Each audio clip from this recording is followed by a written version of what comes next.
Alright, so this is one that I already made, a mask that I already made. I'm going to show you guys how to make another one from scratch.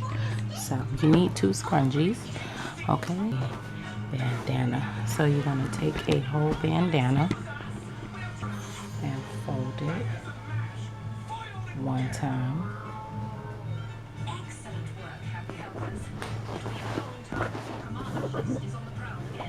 And fold it another time. And then you're gonna fold. Then you put the scrunchies on each side. Now you can use scrunchies or rubber bands, whatever you have available.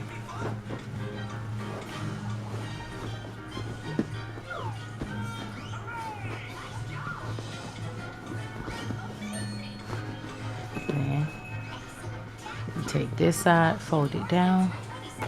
Take this side, tuck it into the flap. Tuck it into the flap.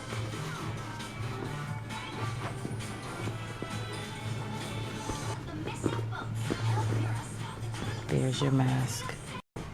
And boom, you're done. There's your mask. There's your mask.